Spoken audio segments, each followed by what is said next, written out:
Yeah, I did. God damn. Okay. I just wanted you to say stupid shit on the intro. Hello, welcome. I'm Dallas Winston of Bloody Elbow. This is the MMA Vivisection on UFC 177, the rematch between Renan Barao and TJ Dillashaw. Today, I'm joined with a half very well-dressed party in Connor, setting the standard high with the threads. How are you, sir? I'm bumping my mic like a real professional. Yeah. Joined with, that sounds like we're about to At this point, I consummate. have to assume that's a masturbation metaphor. Yeah. I'm Zane bumping my just stole mic over here. I just leave like I'm comic doing well. comic gems on the before we go to the air, and then Zane takes them all, steals them I'm all up. I'm doing well, Dallas, and I have to say this card isn't a terrible card in terms of stylistic matchups, but I'm still gonna shit all over it for not carrying near enough name value for a pay-per-view, though that seems to be the state of MMA here in our modern year of 2014. But Yeah, yeah, yep. those poor sods who do choose to watch it, Zane and I were just agreeing, will probably enjoy the card. Yeah. So, Zane Simon, hello. How are you? Tell us what you think about the card for your I'm intro. doing well, and yeah, this card sucks on toast, but it's probably going to be fairly entertaining. Like, I don't actually see any boring fights on this card. Isn't I that see unfair to Toast? What you just said. I don't see any reason to sully the name of the good reputation of Toast. UFC 177 is unfair to toast. Well, yeah. I mean, based on your perspective, I got a thing I for gotta say, at Toast. that point, the UFC is really reaching. Remember when they did their whole naming convention thing, where they were going with minivan names for their cards? Are there many minivans named Redemption and Vengeance? I I'd buy hope one so. if that. I, Yeah. Wouldn't that be but sweet? That's a way to appeal to I like would have mothers. loved if they went to like minivan names like UFC 176, Windbreaker, some shit like that. Aerostar. Aerostar, that's right. But anyway, yeah, unfair to toast. UFC Astrovan. 177, unfair to toast. Yeah, and I'm offended by that slightly because what did Toast ever do? You know what I mean? Toast has been good to me. I mean, you guys as well? Once Sure. again, I like to just lure the fans in, right? I start off the Yeah. bat. Hook them. You're hooked right now. You're fixated. You're mesmerized. Toast, UFC, Bloody Elbow, Vivisection. All right, so Kid Nate's not here today, but he's always all crotchety and yelling at us for doing a 2-hour show last time, which I think we all would agree is perhaps a bit lengthy to listen and listen to us dumbasses talk for that long. So I'm half asleep today. I only slept for a couple hours. So that doesn't mean I'm going to be stupid. I'm going to be exponentially stupiderist than usual. That is a word if you live in my world. Let's get this going here. I think All we right. all kind of agree. I'm never a bitcher, but for a pay-per-view card, this is pretty poor. And I'm not even going to bring Toast in the mix. This is, I don't know, what's a like low-quality breakfast ensemble that we can, kind of, make look bad, bad comparison. A breakfast ensemble? Well, I mean, Toast. I don't want to sully I mean, the good reputation of Toast. this is like a continental breakfast at like at a Motel 8 bagel with like With those little mini muffins that are way too sweet. You know, the ones that have like one yeah, blueberry and they're like the size of a thimble. yeah. I was even going to say like those imitation cereals, like the fake Frosted Flakes, but those aren't too Oh, bad. I mean, they're not yeah. that. Some of them are bad. You got to know which one. Any cereal that tries to imitate Cinnamon Life just never comes close. It's the only cereal that can't be replicated by generic brands. Well, there's a couple other like Cinnamon Toast Crunch. There's Yeah, but some. that's not Cinnamon Life. That's the mistake everybody makes. It's Man, like when I ask for a root beer and they're like, "Is Dr. Pepper okay?" And I say, You "Get know out of what, my Connor? face." I'm so glad that you've now pointed out the mistake everybody is making with their life. Yeah, And it's everybody. cinnamon Okay, life. listen, people, get your shit together. Buy Cinnamon Life if you want something resembling Cinnamon Life, okay? Because otherwise, you've gone astray. So lots to be learned here. Life lessons, kids. This is not Yeah. just all face punching. A lot of things to learn here. All right, let's start out with the first fight on the card. This is going to be a Seoul UFC Fight Pass offering. It starts at 7:30 Eastern. Kane Carrizosa versus Chris Wade, a couple of UFC newcomers. Zane, start us off. All right. I gotta say, like, It's one of those fights. I'm not quite sure I understand it, or like they're both okay prospects, but honestly, they're probably not. At least what I've seen, maybe not quite ready for the UFC. Carrizosa may be a little further along than Wade, and so I'm not sure why they would be brought in on short notice to round out this card. Like that doesn't really feel like something that I'm really understanding. Either way, Wade's got a wrestling background and a kickboxing background. I can't remember. I think he was like a Division III All-American, I want to say. Yeah, Um, D3 All-American, and he was a finalist in the national tournament in junior college. Also, the Ring of Combat lightweight champ. yeah, Ring of Combat lightweight champion. Wrestler, has kickboxed for a long time. Splits his time at Long Island MMA and a kickboxing gym out there. And basically he has a really tentative kickboxing game. It's really, I mean, it's nicely decently technical. He moves his feet well. He throws straight punches and all that, but everything's kind of one at a time. He doesn't put a lot of power on his jab. He doesn't put a lot of power on his kicks. And his wrestling tends to be more reactive and not necessarily in a good way. Sort of like, I'm getting swarmed, I'm going to shoot for that takedown, but I might come in a little late on it, and not necessarily like, he's not really a power wrestler and he's not really a power kickboxer, and his top game is a little lackluster too. It's just kind of a well-rounded but flat fighter. And Carrizosa is, from what I've seen, he's an exciting grappler, but everything I've seen from him is kind of old. So he seems like the kind of guy who's just going to come out, do anything he can to get the fight to the ground, and then chain submissions until he gets one. So I'll pick him here. I think the more aggressive fighter wins out usually in these kind of bouts. Sub or decision? Sub. Connor Rubish. I'm going to disagree just kind of based on some guesswork. I think we've seen a pattern in MMA often enough that when we have a fighter like Chris Wade, who is still coming along as a striker but at least has wrestling to fall back on, he just has more potential for a future career in mixed martial arts than an exciting but incredibly risky fighter like Cain Carrizosa. Carrizosa is like a Brandon Thatch without all the things that make Brandon Thatch so special and so good at what he does. He likes to kickbox, and he likes to throw up submissions off his back. And he ends up on his back because he throws lots of kicks and things like that and doesn't know how to stop them from being caught. Something that everybody in MMA could probably learn. Yes, you can kick without the person automatically catching your leg whenever they want to. Carrizosa has not learned that skill. So he winds up playing guard a lot. He winds up in a lot of crazy scrambles. And it's just not a style that I think pans out for most fighters in MMA anymore. There are, and when it does pan out, they tend to be the most exciting fighters because their fights are all over the place. Guys like Max Holloway and Carlos Condit and Brandon Thatch, like these guys are all over the place because they get taken down, they end up in mad scrambles, and when they're on their feet, they're throwing everything they want to throw because they're confident in their guard.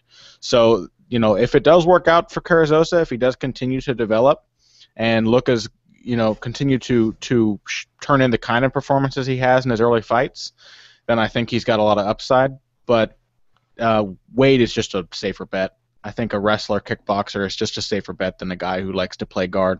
Once again, we can go with my lazy rule of thumb. Looking at these two records, even though Wade has the one loss and Carrizosa is yet undefeated, still Wade's submission wins, rear naked choke, guillotine choke. Very safe, very reliable for MMA. Carrizosa's submissions, armbar, triangle choke.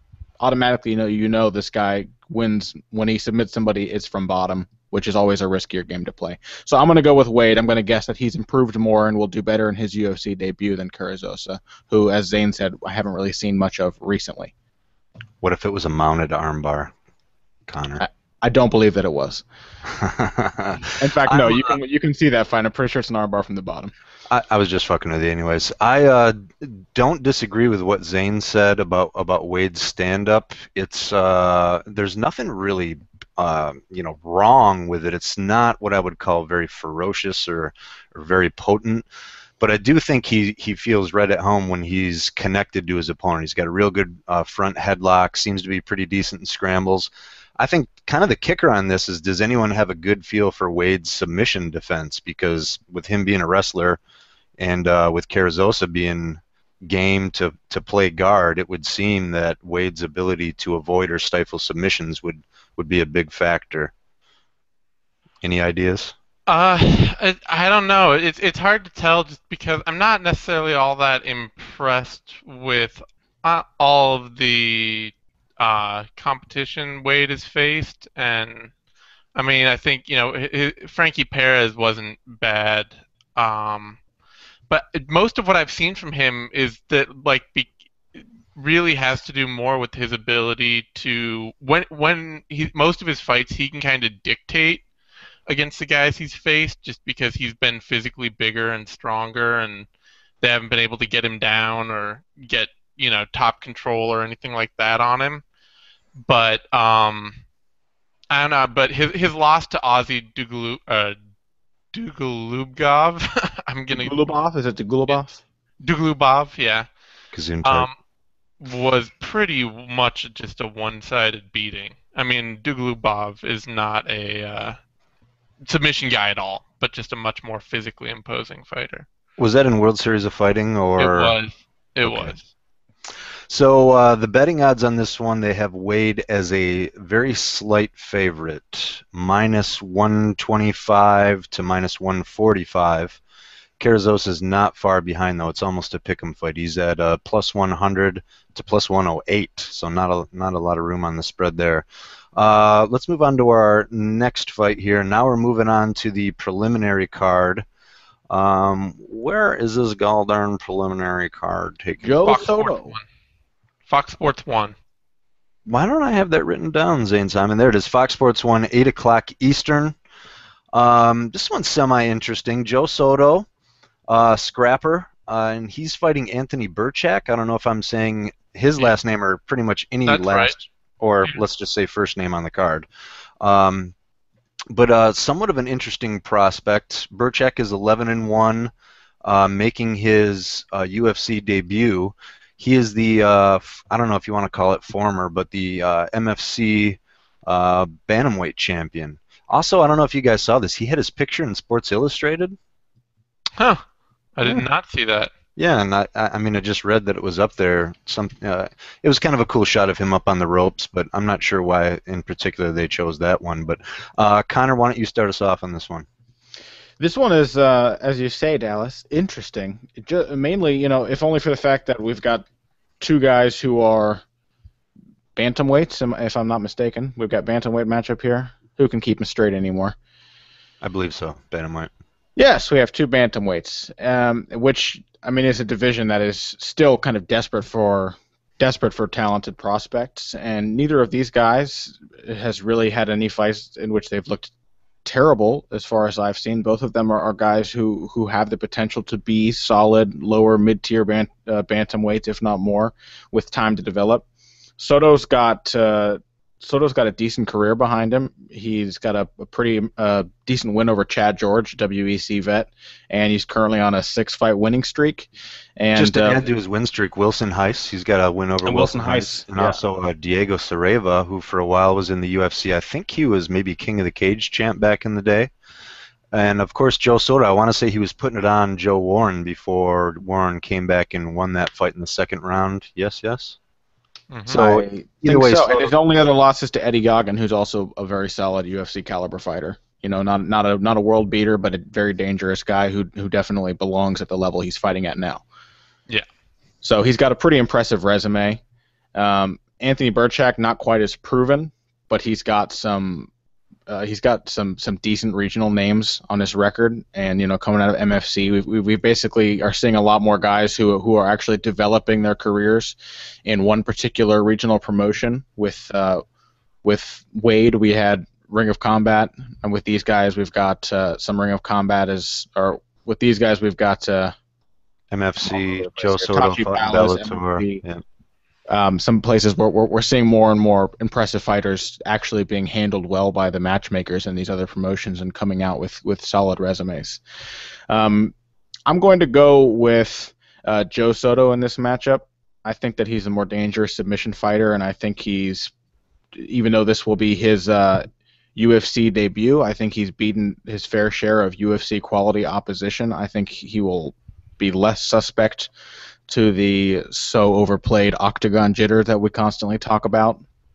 And I think there's going to be less pressure on him just being more of a veteran fighter and having more finish wins under his belt. I always like to see a guy coming into the UFC who goes after finishes, as we saw with Bruno Santos recently. Guys who come from regional promotions who are decision fighters really seem to struggle these days in the UFC.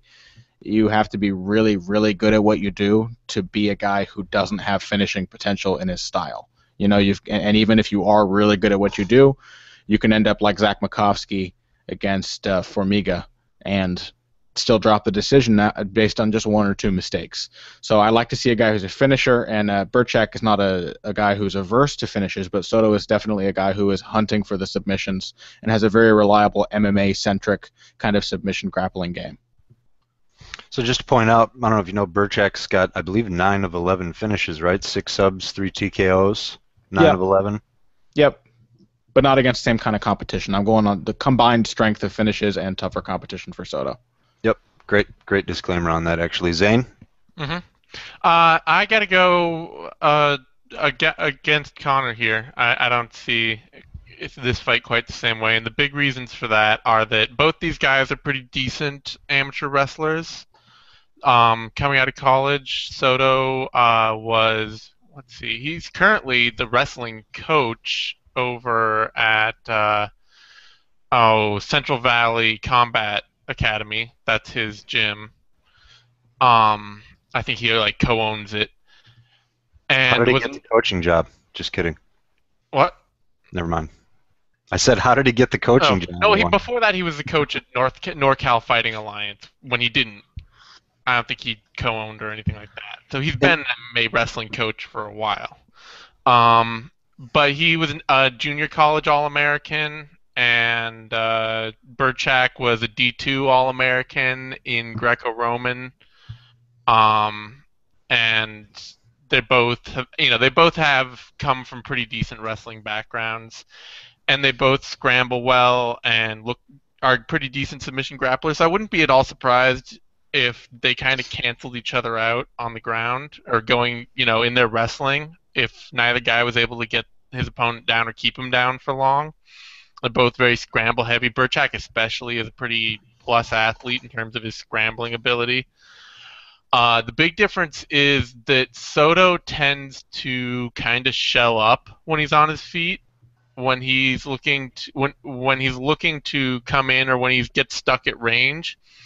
He tends to just kind of put his hands up and put his head down and try and survive to get a takedown opportunity. And Burchak is much more of a swarming, aggressive fighter. So I wouldn't be surprised to see this end up being kind of a stand-up kickboxing battle in which Soto ends up getting hit a lot because his defensive striking his striking in general on his feet is pretty limited, and he tends to just put his hands up and hope that he weathers the storm.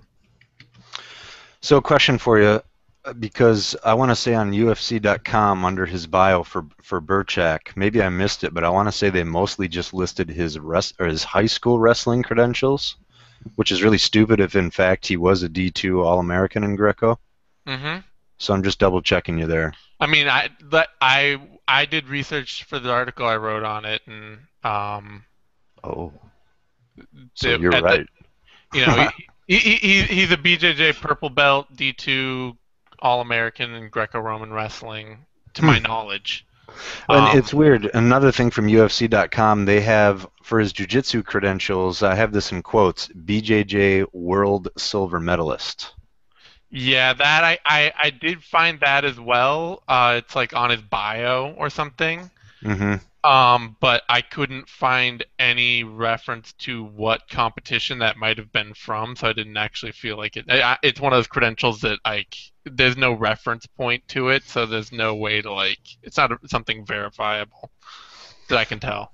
Yeah, weird. So I thought it was weird that they had that quip on there, as well as, I want to say they had 4 or 5 different accolades, but they're all from high school wrestling on his UFC.com. That's like when a news report does something on a mixed martial artist and they say he's a 4-time national MMA champ. Like that. Yeah, I mean, the means funny anything. thing is that even Burchak's Twitter bio is Division II wrestler, Greco-Roman All-American, BJJ World Silver Medalist. So, you know, So take that for what you will, fans. We're only as good as the information that's out there. I'm not so sure on a pick on this. I do think that this will be a pretty exciting fight. I wouldn't say Burchak is polished on the feet, but he's not afraid to kind of go loony. I yeah, mean, no, he's drop not. knees. So, and I don't know if you guys have it in front of you, but I want to say Burchak is a pretty gangly guy for the weight class. Is he pretty tall? I don't have that. Let's see. Peep it out, and then let me list off the betting odds here. Yeah. Joe Soto's a slight favorite, perhaps just due to his past level of competition, which really kind of makes sense. Anything ranging from, let's see, minus 110 all the way up to minus 120. Burchak's not far behind, though, plus 100 to plus 110, so another tight one. Joe Soto. So Burchak isn't. He's on the taller end of bantamweight. He's not. He's 5'8", which is decently tall for 135. 2 but inches taller. But yeah, Soto's 5'6". So 5'8 seems pretty tall for a bantamweight. Trying to think of a taller bantamweight. there's Alex George Roop. Caceres and Roland Delorme, and I mean there are plenty. God, George Roop, yeah, what Yeah, a horrible, disgusting skeleton that is George Roop. Yeah, poor guy. All right, so let's move on to the next scrap. This is a heavyweight bout. Anthony Hamilton out of the Jackson Winklejohn camp versus Ruan Potts. Am I saying his name right? His Yep. mom, he used to break crockery. I think she it's Ron called him- Potts, she used actually. to call him. I was just making a great metaphor. His mom Okay. called him Ruan Potts because he broke all her crockery. All right, yeah. Yeah. Don't step on this high level comedy, Zane. All right? God, yeah. Oh shit! Come I'm on, really man. sorry, Dallas. Let me shine. Let me shine, dog. Yeah, I'm sorry. Is it pronounced Ron Potts? I believe it is. I Oh. believe it's Ron. Fuck if I know. All right, so start us off on this one, Zane. What are you thinking? At this point, I got to go with Hamilton. I really wanted Potts to be an interesting heavyweight. He's got a judo background. He's at times shown flashes of something decent, but Soa Palele just ruined him. And but the thing is that Anthony Hamilton hasn't done anything better, or even come close to doing anything better. Just to jump in real quick, I should have led with this. Hamilton did get ruined by Palele by strikes, but also oh no, I'm sorry, Potts did, but Hamilton got neck cranked by Alexei Olenek. Yeah, and there's no shame in getting. Well, there's no shame in either of those. Olenek and Palele are both actually talented heavyweights in a division that has very little technical talent. But it's just like this is a very hard fight to pick. I would have to go with Hamilton, maybe because he's a little bigger and stronger and more powerful. But it's not like he's got some magically great takedown game that he's going to employ or some super polished striking game. He has been a wrestler he was a wrestler in the past, but it's Junior college All-American BJJ brown belt I have here for Hamilton. Yeah, but I'm talking about what I've seen out of his fighting is not a lot of wrestling. It's usually just kind of stand and bang. And Potts will actually go for throws and trips and all that kind of judo stuff, and does very quick submission transitions on the ground. So I'd like to see something out of him, but I'm just not sure that his winning ways from South Africa will translate at all in the UFC. Yeah, almost fought exclusively on the South African MMA scene on his way up, which is not something that we say commonly. Connor, your thoughts? Now I'm just going off Wikipedia, but apparently Anthony Hamilton is an American R&B singer-songwriter who rose to fame with his platinum-selling second studio album, "Coming From Where I'm From." Okay. So I think that is going to give him an edge over Ron Potts. Yeah, I don't know that Ron Potts has any hit singles to his name. Were you guys just granted, making a joke "Coming From about- Where I'm From" came out in 2003, so that's quite a while ago, but still. Were you guys just making a joke a minute ago about comedy gems? We weren't making a joke. We were serious, Dallas. What do you mean? I'm Yeah. serious right now too. Yep, I got you. I have to agree with Zane. I think that Olenek is just a more athletic, stronger heavyweight. I think that he's a little bit more of a reliable finisher, just being a knockout artist, and he's definitely faced tougher competition. I don't really even have to, and this is not meant to insult South Africa, but I don't really even have to look at guys' records to know that a guy who's fought in MFC and in various other promotions in North America has more valuable experience than a guy who has only fought in South Africa. Now, EFC is not a bad promotion either. There are some decent guys, but still, the scene is just more established over here in North America. Just to clarify, you said Olenek, you're talking about Hamilton, right? Hamilton, yes, my apologies. Hamilton. The loss to Olenek, he didn't look good, but I actually think that Potts looked a lot worse in his loss to Pelele. Yeah. And so I've got to go with Hamilton. I think it'll probably be Hamilton by a finish or a really boring decision, as I always have to predict with heavyweight bouts. Somebody's getting finished in this fight. There's no way somebody doesn't get finished in this fight. Mm-hmm. Well, we weren't able to learn a lot about these guys being finished quickly in their debuts, but I got to lean kind of strongly towards Hamilton. He's a real athletic guy, 6'5". And he's got 6 TKOs on his record, so half of his wins are by strikes. But he's also a jiu-jitsu brown belt and a junior college All-American. He's not exactly lost on the ground. He looked bad against Olenek, but Olenek is a guy who will soon prove to be a very promising prospect in the heavyweight division. And Olenek has hit some pretty experienced heavyweights with similar submissions that. Whether it's a neck crank or as Eric Paulson called it when Josh Barnett nailed it, a fat man choke. It's like a diaphragm compression by laying your lats across the guy's diaphragm. Either way, I mean, he's hit it a few times. He's very good at. It is Olenek's choke. You know, he's got a crushing top game with good strikes on the feet, decent footwork. You know, he's not a guy that it's shameful to lose to. Neither is Pelele, but I think that we'll see. Hamilton against a less talented grappler will be able to show his athletic talents more than Potts, whose athletic talents are underwhelming to say the least. Yeah, and Olenek is fairly anomalous for a heavyweight submission grappler. You know, I mean, he's kind of balls out, almost takes like an Aoki-like approach. He'll dive for everything, and he gets real creative, unlike a lot of the other. Who would you say the best heavyweight submissionists are of all time now? Nog, Verdum, Mir, and got to go Josh Barnett too, right? Yeah, that's pretty much the short list. So if anything, I'd say he's closest to Josh on that list. He's definitely right there. So Hamilton's a fairly strong favorite here, -200 almost across the board, and Ron Potts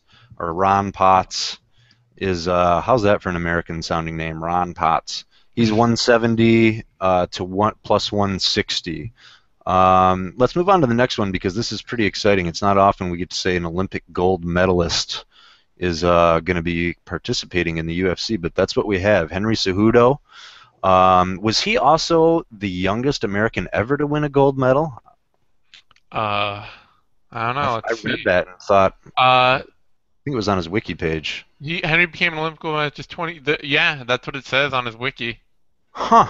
Yeah, and I wasn't aware of that either. Sourced to the Times leader. Some article where they're so I don't know. That appears to be correct. So although this is something. Now, so whatever. This is definitely highly relevant. A big pickup for the UFC. And kind of an interesting choice. He's fighting Scotty Jorgensen, who's hit a bit of a rough stretch lately. Lost 5 of his last 7. Do you guys know, is this fight at bantamweight or flyweight? Flyweight. Flyweight, right? Okay, I just wanted to make sure. Zane, start us off on this one. What are you thinking? This is actually great matchmaking for the UFC, honestly. I think they want to probably try and fast track Cejudo as fast as, as much as they can, and this is an easy way to do it. Jorgensen's still a quality name flyweight, although he seems to be pretty firmly on the decline, and he's going to give Cejudo a real test here, but it's a test Cejudo could pass. I actually probably would say I'd pick Jorgensen to win this fight. Just because one of the few things that does look like it's held up at all for him is his wrestling. I don't think he's going to out wrestle Cejudo, but I don't actually think that he's going to get held down for 3 rounds either. And I have no idea what Cejudo's striking looks like to this point. So I don't know. I mean, I'm picking Jorgensen here, but I do think that this is a very close fight, and it's a good way for the UFC to try to get Cejudo out of the gate quickly and make him somebody to watch. Connor, agree, disagree?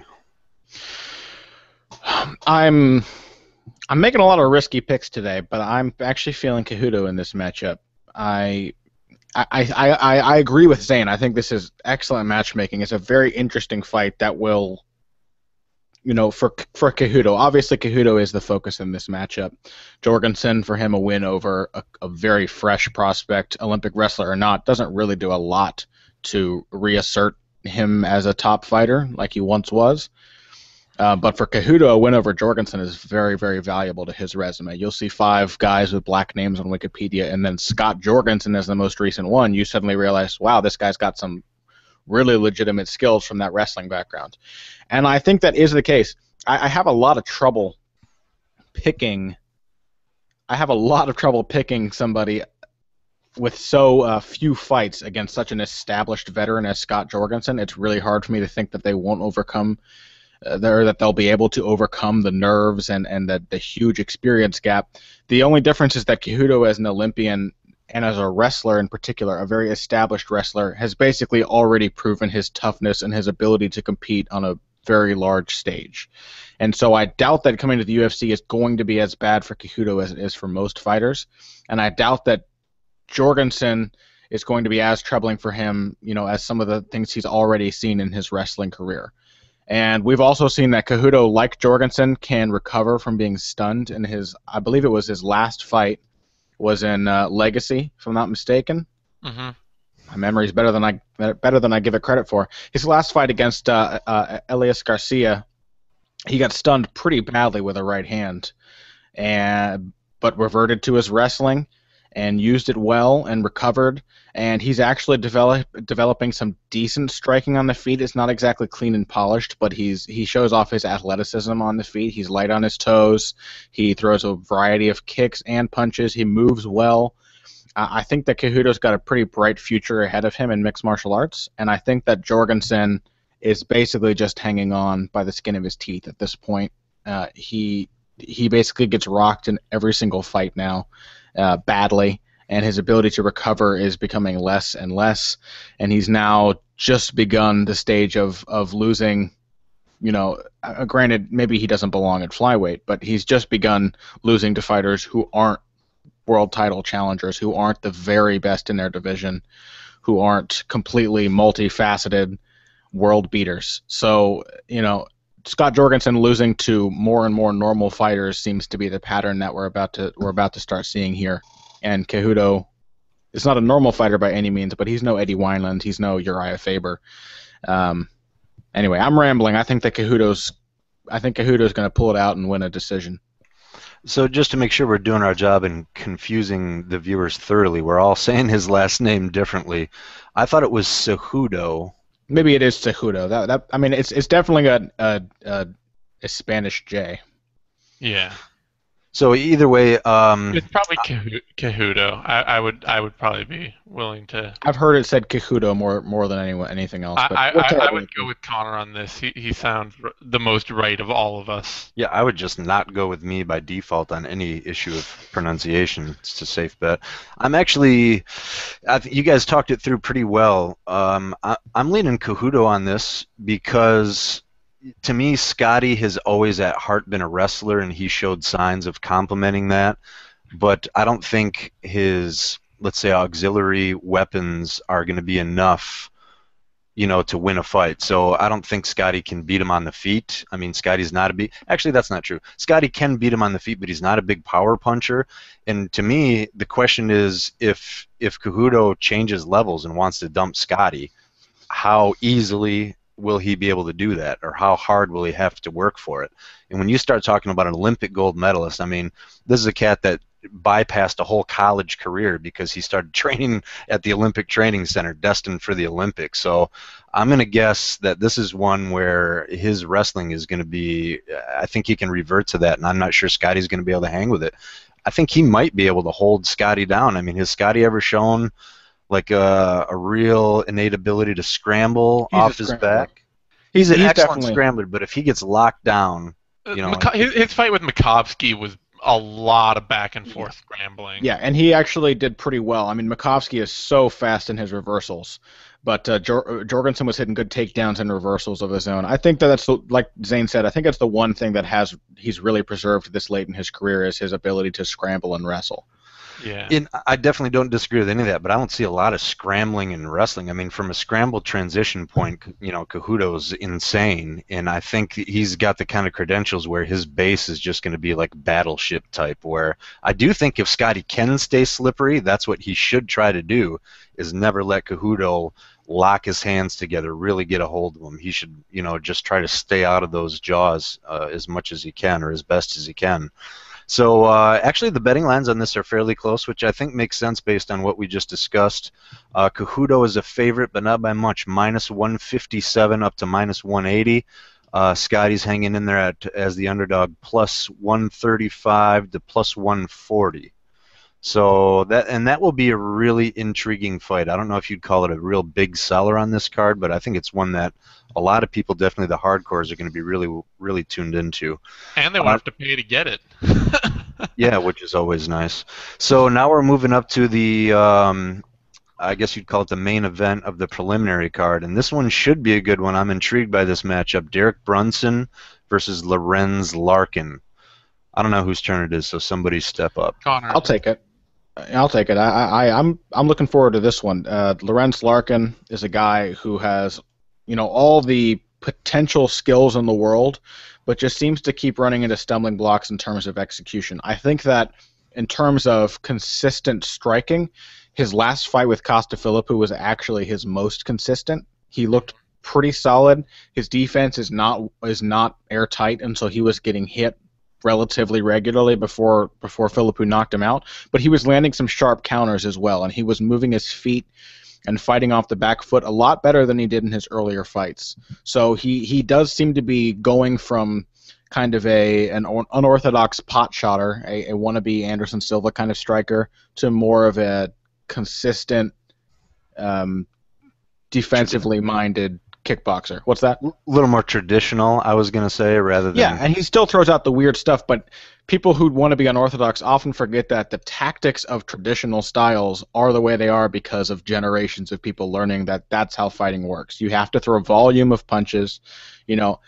Still, I don't know that Larkin can do that consistently, particularly when he gets pressured, and especially after getting knocked out so concisely in his last fight. I think he may struggle to throw that kind of volume, and I think that if it's in a battle between strikers, if one thing wins fights more consistently than anything else, it is volume. Consistency consistently wins fights. If you can throw lots of strikes, you're probably going to win the fight. It's a pretty safe bet.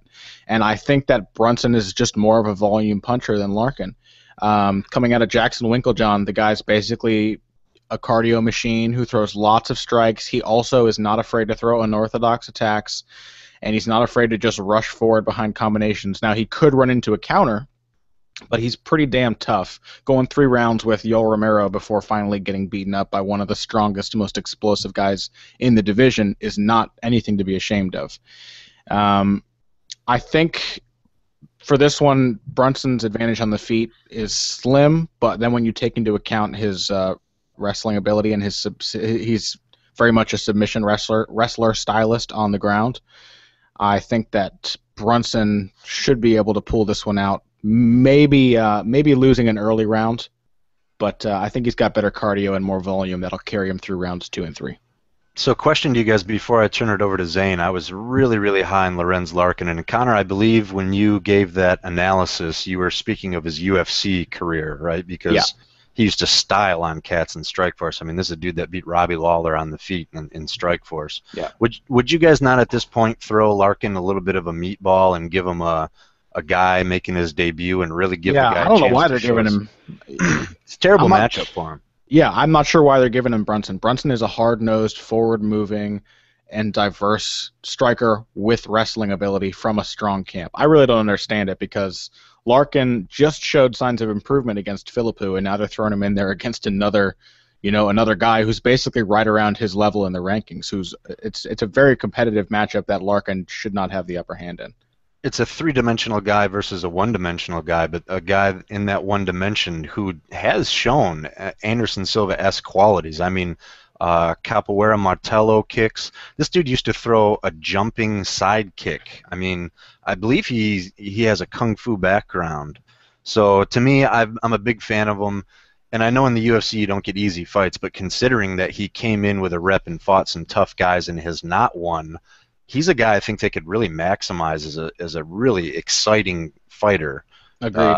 And I don't think he's getting a chance to show his exciting style, and he's going to really have trouble moving up the ladder with matchups like this. So, Zane, your thoughts on this matchup?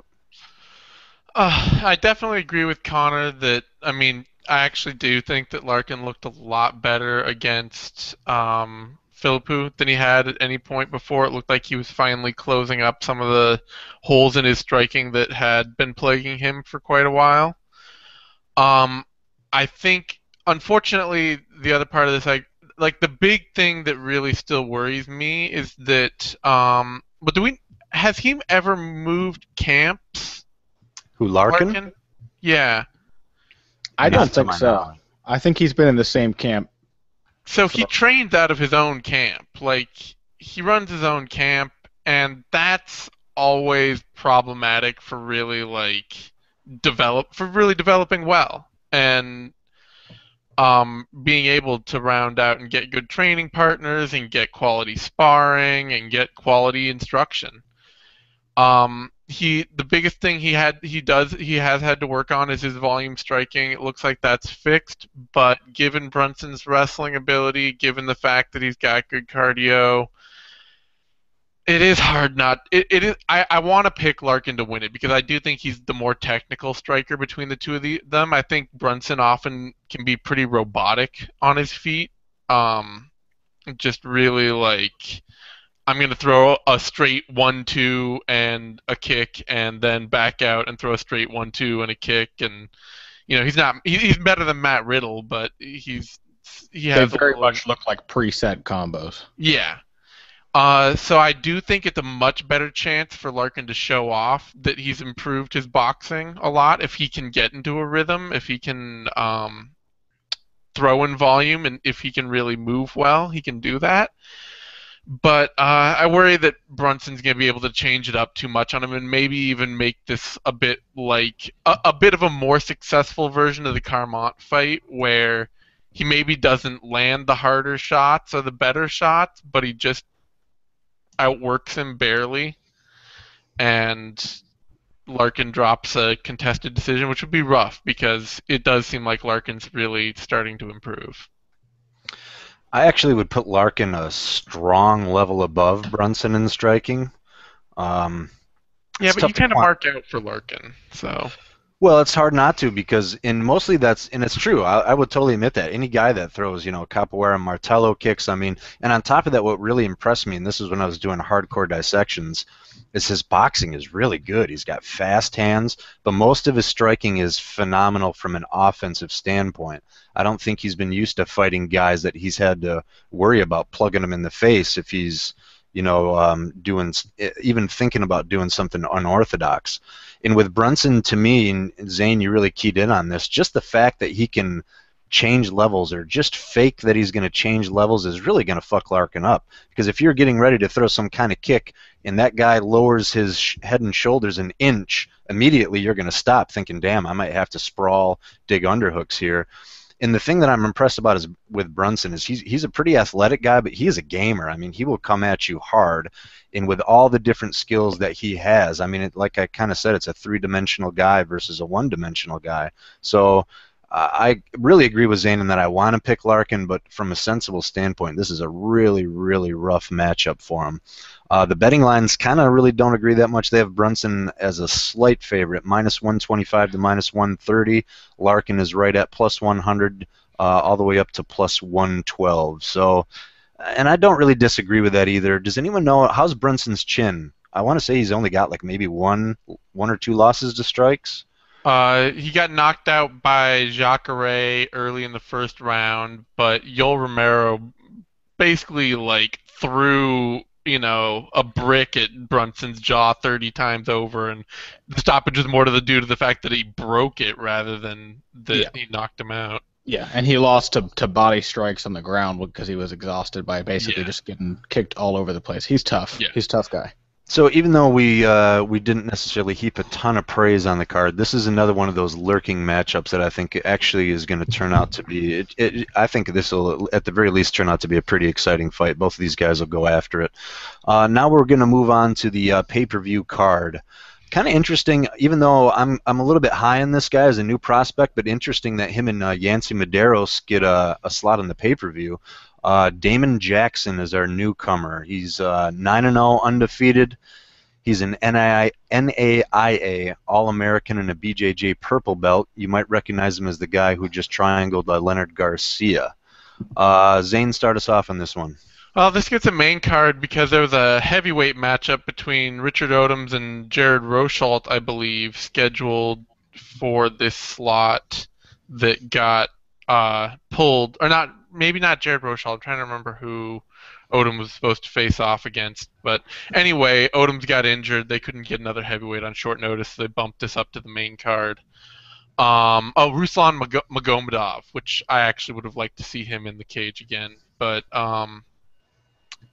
so Medeiros Jackson, he was supposed to be Medeiros Edwards. Edwards got injured. Now we get Damon Jackson, and I'm actually pretty glad about that because I think Damon Jackson's probably the most interesting fighter between Medeiros, Edwards, and himself. And he's got a big test here. Basically, with a short notice fight against somebody who's a lot bigger than him. I mean, Medeiros is only listed at 5'10", which feels wrong. He's big. He's huge. I mean, he was way bigger than Yves, right? Yeah, I mean, because he was a natural middleweight, and he's been cutting to lightweight where he looks like a skeleton. And even if he's not that tall, he's super wide. I mean, he's basically built like Francisco Trinaldo. And he's very powerful. And Jackson's actually been fighting at 145 recently. So he's a featherweight taking a late notice call up at lightweight to fight a huge lightweight. Thing is, Medeiros has very little technical polish in any part of his game. And especially the ground game. And Damon Jackson, his nickname's the Leech. He was he was an NAIA All-American wrestler, and he's got a fantastic wrestling transition submission game going. Like, he hits body locks, double legs, turns on his takedowns, is great with a variety of trips and drags and all that. And then when he's on the ground, he's really fantastic at hitting submissions and scrambles. So the big thing is just going to be, can he keep Medeiros from hulking him around the cage? And if he can, he's almost certainly going to get him down at some point and sub him out. Connor, do you agree, or do you think Yancy Medeiros and his Hawaiianness, his Hawaiian scrappiness, can keep Jackson off him?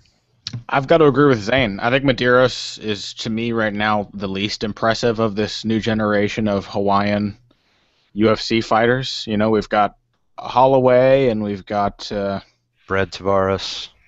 Yeah, we've got Tavares. Who else do we have down at flyweight? We've got a new guy who just came in, the Last Samurai. What's his name? Oh yeah, Sam Smolka, or Smolka is his last name? Louis Smolka. Yep. Dustin Kimura is in there. And I think that Medeiros is the least interesting simply because he doesn't have the ground game to back up his scrappiness on the feet.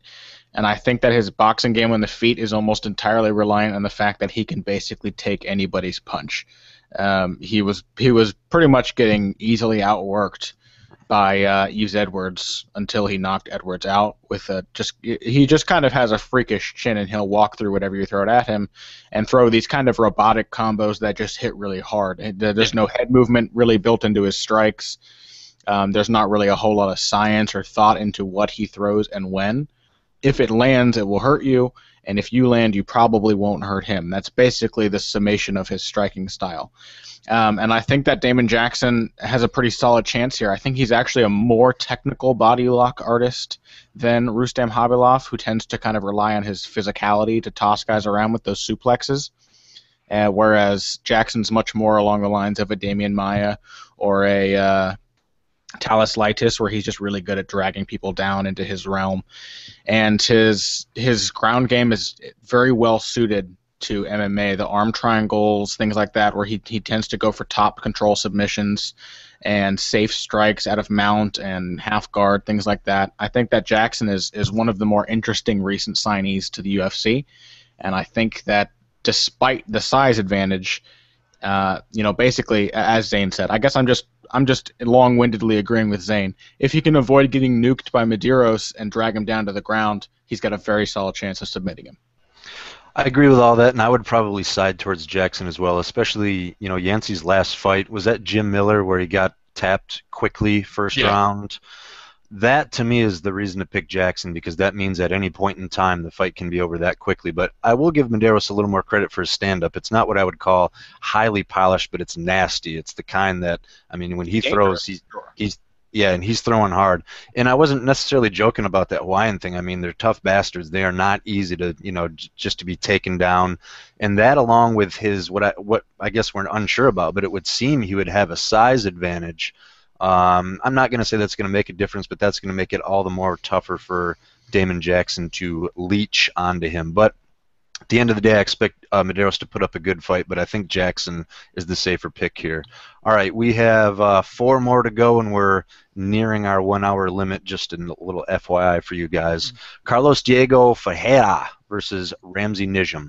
Who wants it? Connor? Sure. Enthusiasm we're looking for. Sure. I'm pretty high on Ramsey Nijem lately. I've been really, really impressed with what I've been seeing from him. I think that he's made some very sound adjustments and improvements to his style after having such a rough start in the UFC. He's against a very tough guy in Carlos Diego Ferreira, a guy with a very dangerous ground game, but I think that I don't know, maybe I'm just picking Nijem here because I want to see him continue to improve, but he's working with John Hackelman at the pit. John Hackelman, and he was also working with I'm gonna forget his name. The coach of Gilbert Melendez.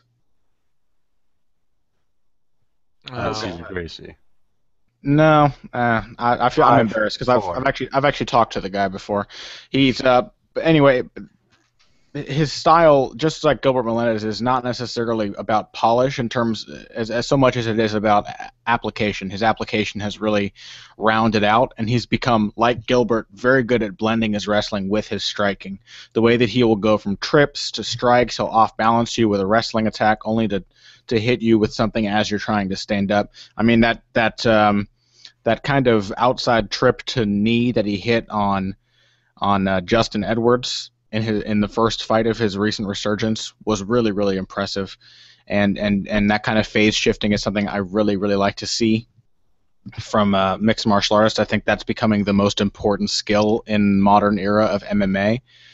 Ferreira is a guy, coming out of LFC, coming out of Legacy, not anything you can scoff at. He's got some really solid wins under his belt. Submitting Colton Smith is impressive, but maybe not as impressive as we once would have thought it was. Colton Smith won probably the weakest ever season of The Ultimate Fighter and has been submitted. Is it three times in a row that he's been submitted? I believe so. I know he lost 3 times in a row. 3 times in a row. Oh, 1 was a knockout, 2 were submissions. So he's been finished.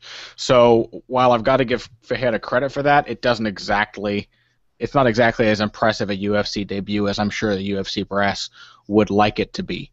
So I'm going to go ahead and go with Nijem here. I think that he can avoid the ground game. The only risk for Nijem is that he's not really a risk-averse fighter. He's not afraid to jump into dangerous scrambles and get himself in tough positions. But I think he's developing the kind of confidence and experience and the knowledge of his own style where he can survive those rough spots and pull out a win. Nijem got surprisingly choked up by James Vick recently, correct? Mm-hmm. That Yeah. is kind of that one fight that puts a huge question mark on him because I was really high on him too. And for whatever reason, I mean, fighters lose quite a bit. It could have been an off night, but to me, that was a big killer to his momentum. And just a quick comment when you mentioned his application, to me, that's what John Hackleman is excellent at. Maybe not the most traditional or orthodox methods or styles, but he's a master of effective application in MMA. And I do agree And that Ramsey's shown that. and as recent as that Vic loss was, that was basically the end of the line for wild, unimpressive, early career Ramsey Nijem. Since then, his win over Justin Edwards was impressive, and then he had a really solid performance against Beneil Dariush in the Abu Dhabi event. So he's really improved a lot even since that fight, which was only a year ago. Zane, roll with it. Well, the big problem for me still is that Justin Edwards and Beneil Dariush are still kind of questionable fighters. For me, I mean, for me, they're both fun and scrappy, but Edwards is kind of a guy who is a little below average at everything, but really well-rounded, and Dariush is really small for the division. I mean, he took a lot of punishment from Tony Martin before Tony Martin gassed out in their last fight. Um, so I do think that that was a quality win for Nijem. He basically did what Martin did, but did it better. But I have some worries that I mean I still just don't know. I do think he is at the point where he should be getting into his prime, really finding a groove. He's been fighting for like 6 years, 7 years now. Um, and but Ferreira is a guy that I don't know. He really has a lot of exciting stuff going for him. He's a really quality grappler, really aggressive, has great squeeze, has quick transitions, is great at getting submissions and transitions. And on the feet, he's the kind of guy, a little like Nijem was classically, who's just willing to kind of throw everything out there at his opponent, go for a lot of kicks and punches and stuff like that. I think Nijem probably deserves to be the favorite here, just because I do think he's polished things up a little, but I could easily see him getting drawn into what has classically been a sloppy fighting style for him and getting caught out either on the ground or just hit by some wild strike again. I think I'd take him to win it, but it's a very close fight. So interestingly enough, Fahea is favored by a fairly strong margin, minus 205 all the way up to minus 220, and Ramsey is the underdog to the tune of plus 165 to plus 180. I'm kind of unsure on this one. It would seem Ramsey would have the wrestling ability to use that in reverse and maybe be able to outstrike him or at least stay out of where we know. Fahea is a third degree black belt in Brazilian Jiu-Jitsu. So, but I would have to say, considering it's a close fight, that might be worth a look for any chance bettors out there because Ramsey is a definitive underdog there, and that does not quite sit well with me. Mostly because of Fajea's level of competition. I mean, he beat Macaco, who's an old legend, and then Colton Smith, but I hardly would say that that really is a good example of not only UFC caliber, but Ramsey's a gamer too. So, for whatever that's worth, let's move on to the women's MMA fight. Betch Correa versus Shayna Baszler, old schooler here. Zane, start us off. We were talking about this a little bit before. All right. Yeah. I'm really I have unfortunately become less and less of a fan of Shayna Baszler the more she's gotten a big stage in the UFC, and that feels unfair. Just because I don't know, more to do with personality stuff than how she fights. But the truth is that recently she's done a lot more of talking a good game than actually fighting a good game. Her performances on Tough were really pretty poor, and her last few fights, her fight against Alexis Davis was also not great. And she seems to have a really outdated game. That's the truth. That's the thing, is that her stand-up has never really come along, and her offense has been predicated on a takedown game against women who couldn't defend takedowns all that well. And otherwise, she's been the kind of fighter who's very happy to pull guard, very happy to try and pull fighters on top of her and work from the bottom to get things done. And Kohea is the kind of fire plug kickboxer that's just, I don't think Baszler's going to be able to drag her down, and I don't think she can compete with her on the feet. So this is a very good matchup for her Kohea, and a fight that Baszler has a lot to prove in. Yeah, and so Baszler is a bit of a pioneer for women's MMA grappling. Kind of a hybrid. I believe she started out in jiu-jitsu and then became a real big proponent of catch wrestling. I think she trained under old Billy Robinson too. She hit a twister way back in the day. I mean, long years before the Korean Zombie hit one. And she also coined for a while like a weird hammerlock, the schwing. Did you guys see that against Roxanne? Roxy Modafari? It was real tricky. She was controlling the right arm from her guard, like she was trying to pass her leg for the triangle, and when Roxy was too busy defending, she just bent it back and grabbed it with her other arm. It was really innovative, actually. So, but obviously, things have been a little bit rougher for her. Connor, you thinking she can pull this one out or no? Baszler? No, I don't think so. I think this one's all Kohea, and I'm really high on Kohea. And I actually don't really understand why people aren't. Kohea's got a storyline that's building right now. She's going after the 4 horsewomen, hopefully culminating in a title shot against Ronda Rousey. She's got a style that is proven to work very well in MMA because she is basically the female version of the 2 men she trains with, the Pitbull brothers, and she kickboxes like Patricio Pitbull Freire. She has solid and steadily improving takedown defense, and she's strategically minded because she will go for takedowns from the clinch as well. She'll grab you and toss you down just to keep things creative. She'll throw leg kicks. She'll throw body shots. I mean, she's really coming along as a striker. I think this is really intelligent matchmaking because it furthers her storyline. She's going after, another one of the 4 horsewomen, but she's also going after someone who's a slightly tougher test than Jessamine Duke, but who doesn't quite have the skills to really be dangerous to Kohea. So we're basically getting a chance to see Kohea improve while going against tougher and tougher competition, and hopefully she'll make it all the way to the top because I think she's one of the more promising fighters in the entire division right now. So I'm all over Kohea for this. I think we're going to see lots of fun body shots, lots of fun kicks.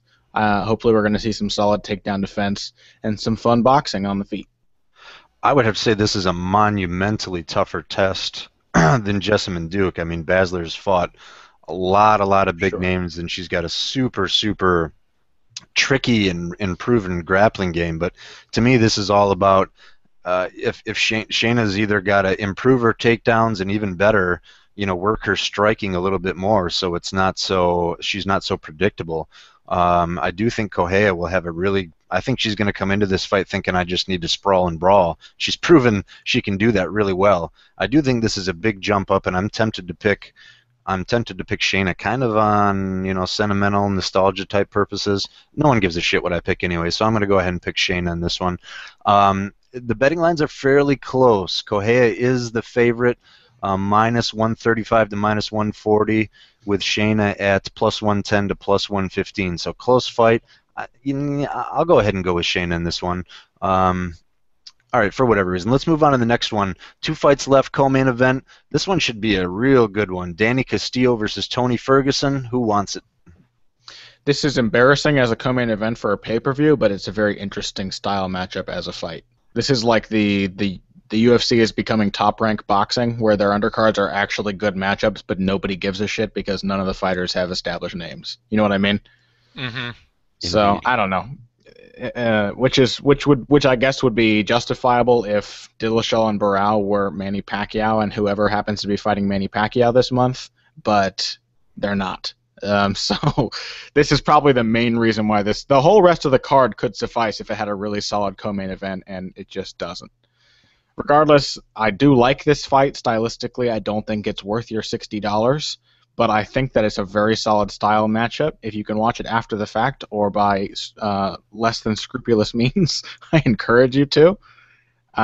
Ferguson has really looked on fire lately. Granted, he was against a fighter who seemed to have never heard of head movement in his life, against Katsunori Kikuno, who literally just stood stock straight and took 1,000 punches to the head. He really gave Ferguson's offensive boxing a chance to shine.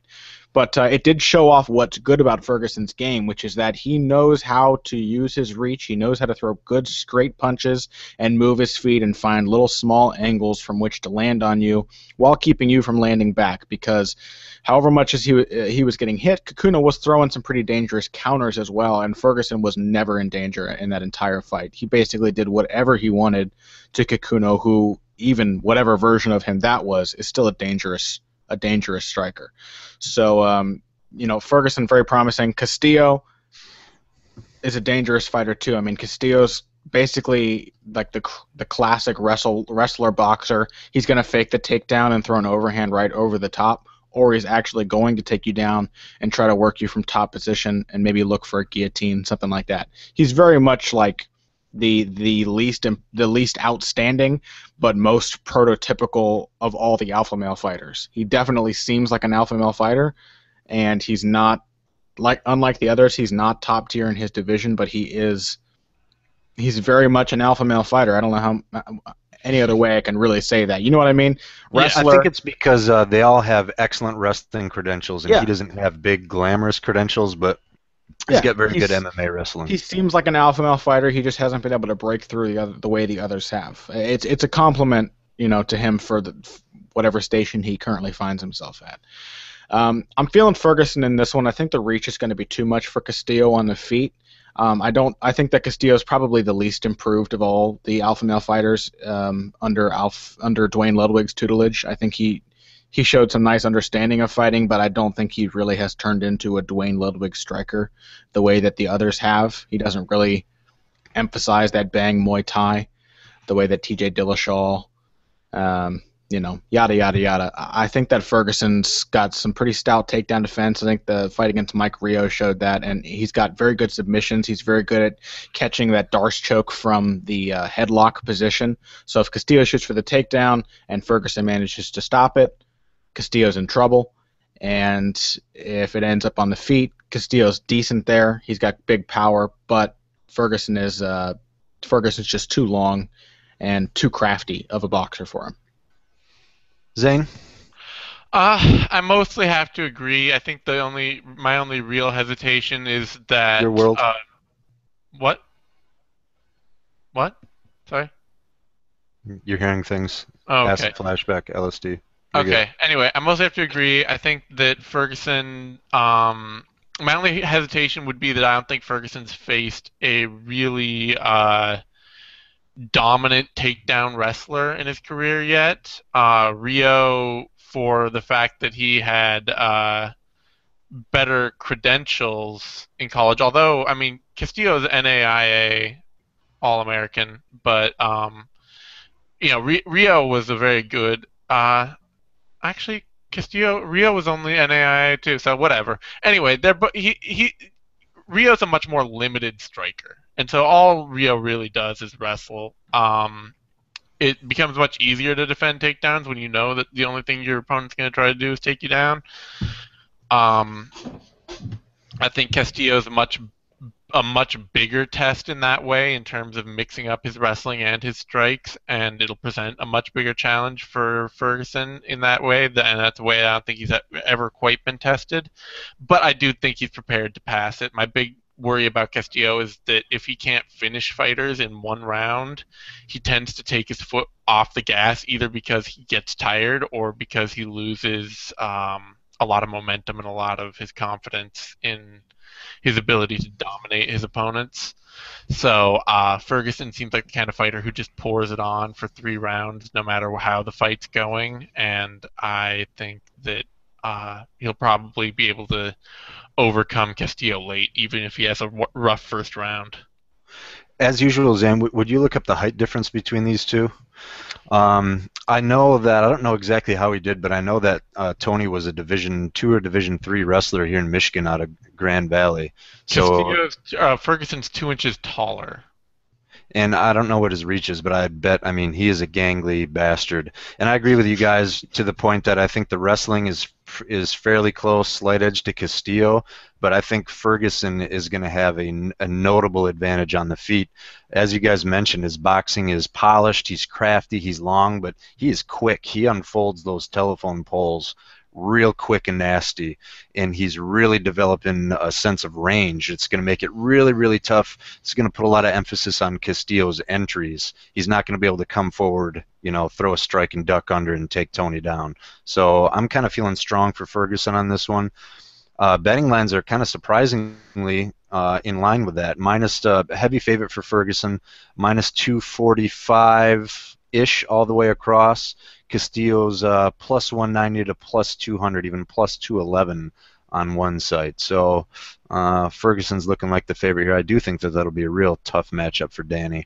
All right, we're going to close here with our main event, a rematch for the UFC Bantamweight Championship. Hayden Barao versus TJ Dillashaw. Who wants it? Who wants it? Who wants it? This has got to be all Connor. You should go This- for it. This fight is absurd when you look at the records of the two men competing in it, isn't it? It looks like a fight that really shouldn't be happening until you realize that the one red blotch on Renan Barao's Wikipedia page is TJ Dillashaw's name. Yeah.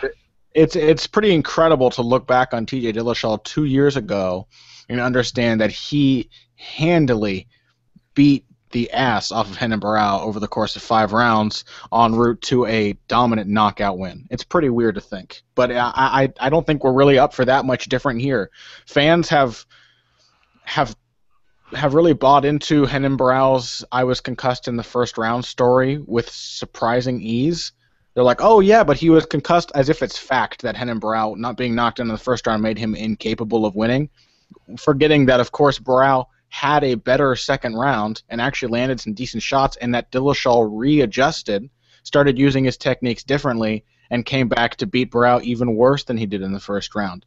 Dillashaw has a symbiotic relationship with Duane Ludwig. It's very, very clear watching the two of them in the corner, seeing them interact, that they understand each other in a very a way that you don't see with a lot of fighters and trainers. It's like a Manny Pacquiao, Freddie Roach kind of relationship.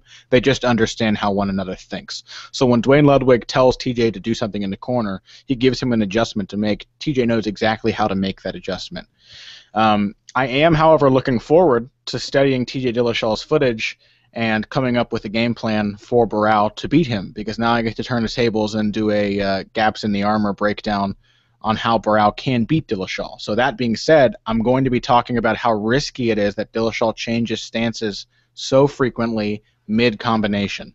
It's something he does really well. It allows him to take really surprising angles, and his defensive awareness allows him to take advantage of those offensive opportunities. But stance switching is something you only do for offense, because it is completely it's anathema to defense on the inside. If you get caught with a hard punch mid stance switch, you are in a much higher likelihood of being knocked down than if you're in a stable position. Just dragging your feet out of position, ending up square, you know what I mean? If your feet are not set in a stance at the point at which you get hit, you're going to get hurt by that punch when you wouldn't have had your feet been set. Can I make an observation on what you're talking about right now? Yeah. To me, a fighter who uses not just a lot of busy back and forth and erratic movement, but to the extreme like Dillashaw started to do, one of the best weapons against that is a roundhouse kick. Yeah. Because when you're not sure where a guy's head is going to be, if you can throw a kick that goes all the way diagonal and sweeps through the pocket, you have a really good chance of wherever that head might end up. And that's something I thought would be a big factor in the first one. So keep going with what you're saying, but do you expect, or in your analysis, would you add just like a straightforward round kick, whether it's low, mid-range, or high, as a good choice for Barao? Absolutely. I expect Eddie Perneras to have that as a main facet of his game plan. I expect to see Renan Barao throw Jose Aldo leg kicks and body kicks all night. Whether he hits the arms, legs, head, shoulder, no matter what he connects with, he's going to be able to stop Dillashaw taking those angles just by colliding his shin with his body. So I expect to see Barao doing that. I expect that Dillashaw's ability to adjust, something that Barao has never been very good at, to be able to overcome that game plan, but I do expect Barao to come in with a much better game plan and much more respect for what Dillashaw is capable of than he did in their last fight. That being said, I've got to pick Dillashaw again. I think I suspected how good Dillashaw was going to be before the Barao fight, though I couldn't feel confident picking against Barao with the record he had behind him. But having seen what he can do to one of the best fighters in the world, I think I'm pretty confident in saying that TJ Dillashaw is a very special talent and will probably rule the bantamweight division for a long time to come. So 2 quick comments. One's a question before I turn it over to Zane. Was it not so phenomenal that TJ didn't really even attempt a lot of takedowns? Don't you think that's kind of an ace up his sleeve? Yeah, and I think if he does, and even when he didn't, I think Barao came in expecting Dillashaw to be desperate to take him down, and Dillashaw used that expectation to set up a lot of punches. Ludwig really likes his fighters to fake the shot and come up with an uppercut, something that Uriah Faber started doing a lot recently since Ludwig started coaching him, and something that Dillashaw used really well and landed a lot of clean punches from underneath on Barao using that setup. So if he actually does go to his wrestling this time, I think that could be a fight changer as well. All right, I know I said 2, but let me add one more real quick. Based on what you just said, I think that there will be a lot of emphasis on Day and Novo Nhau to adjust in this one, because we all know they're great coaches, they have great fighters, but this will really kind of put under a microscope their ability to identify little kind of, just little subtleties that you just pointed out, and see if they're able to not only defend them better but counterattack. And the last thing I just want to get out there is a lot of moments in MMA that don't really have a lot to do with fighting that just stay with you forever. And when Bang came into the cage with tears in his eyes and hugged TJ after that was, I don't know, it sounds corny, but that was a special moment. That's something it warmed my heart. I was tearing up myself. It was a very happy moment to see Ludwig finally and an alpha male fighter finally be a champion, and Ludwig to be responsible for it. And I know that, as I said before, you can kind of tell that he and Dillashaw have a pretty special relationship. I think that they have a very master-student relationship. He is kind of Ludwig's protege more than any other member of the alpha male camp. Yep. And I'm a huge Bang Ludwig fan too. So hey, Zane Simon, he's still here. He's still in the building. Your turn, man. Hey, whatever. You guys get your thing going. I didn't want to bump our mics. Yeah. Anyway, I actually hadn't heard any of that commentary about Barao being concussed in the first round, so I think it's pretty hilarious that there are people out there who are saying, well, he beat his ass so badly in the first round, no wonder he lost. It's like, oh yeah, that's like, well, he didn't get to show his full potential because he took such a massive beating early in the fight. It's like, well, yeah, that's people who are it's people who are unwilling to admit that Barao could have actually been outclassed as badly as he was. They're basically justifying it by saying that Dillashaw landed a lucky punch in round 1 that prevented Barao from winning any other round in the fight. That's lovely. I find that hilarious. But anyway, moving beyond that, Barao certainly could come back and win this fight. I mean, he not only is he a great technical fighter with a well-rounded game plan, but he has the kind of one-strike finishing ability to catch somebody out and change a fight entirely in any one moment. So you can't just say, oh, well, Dillashaw is just going to school him again like he did last time. But I think that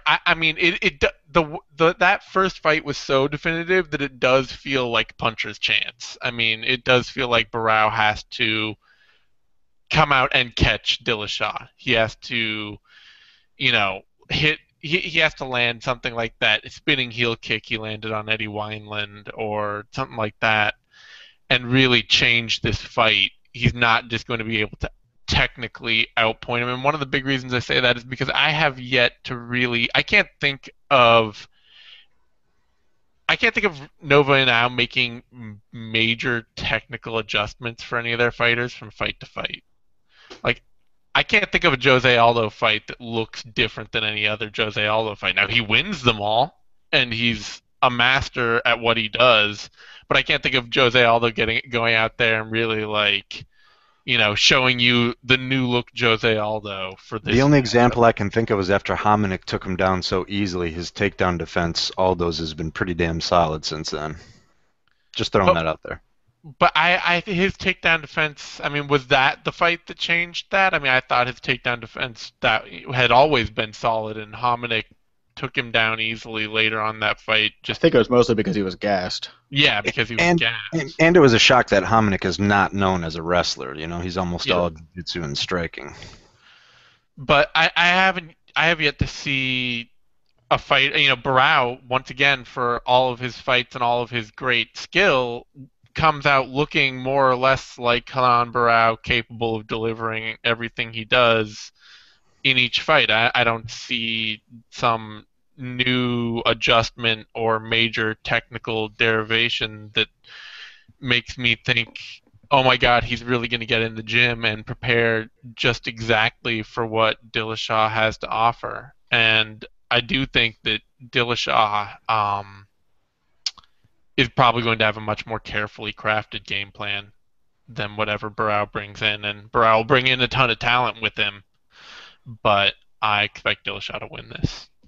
All right, so let me ask you guys, because my final thoughts on this, and I didn't hear either about the first round concussion story or whatever, but this kind of would make sense in that it seemed to me that the biggest adjustment Barao failed to make was he's an excellent counter striker, and he continued to do that. He got to the point where Dillashaw was on fire, and he backed up and let Dillashaw come forward, form up his own creative entries and fakes. And if I were Barao, I would come after him and attack a lot more than try to react. I think the thing is that Barao is actually not an excellent counter striker. I mean, he lands a lot of counters, but when you see somebody who's really defensively aware on the offensive, somebody like Eddie Wineland, who was landing punches on him without getting hit in return in the first round of their fight, or like Dillashaw, who's taking angles and leading with light punches to set up bigger ones, then you really see that when Barao counterpunches, he really just kind of plants his feet and swings with both arms. You know what I mean?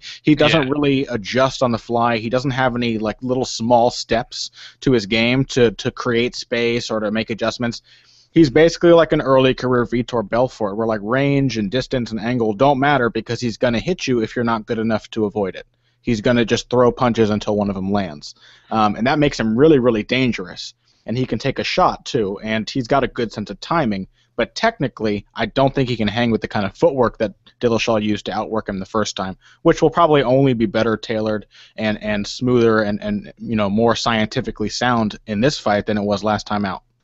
Maybe a better way to say that is not that he's a great counter striker, but he never really comes out. He's kind of likes reactive. to counter strike. Yeah, he's never the guy that comes out of the gate and really comes after you with all the offensive weapons. They've always kind of been in the midst of other things, and it's going to be tough. That's why the second one, after such a phenomenal showing by T.J. Dolomite, it's going to be interesting to see, can he repeat that amazing performance? Is he truly like on that lofty level now, or did Barao have a rough night? Did he have an off night? Did he get rocked early? So I'm kind of fascinated by this matchup. I would have to pick Dillashaw as well, but I think Barao, after the beating he took, I mean, that was as definitive as it gets. Usually it's a one-sided decision or a finish, and that was on its way to a clearly one-sided decision punctuated by a finish. Barao is the underdog for probably the first time in his life, plus 125 to plus 130. TJ comes in at the favorite, minus 40, minus 142 to a range of minus 150. So still pretty tight in the betting odds. I think Dillashaw's worth a bet at those odds. Yeah, he might be. So we went significantly not too bad over our hour. Any final comments to close the show, fellas? Nope, and I got to get going. Yeah, All right. Connor's got to get out of here, so. At Boxing Bush is Connor on Twitter. At the Zane Simon is Zane Simon. I am at Uncle Justice. Nate always makes me say follow us on the MMA Nation. Follow. Subscribe to the MMA Nation YouTube channel. That's what I just said. If you rewind it, give us a like. This is how you do it, just like Nate does. All right, Connor, you get to work. Everybody, thanks for watching. Bye. Peace out. Are we still live? It says live.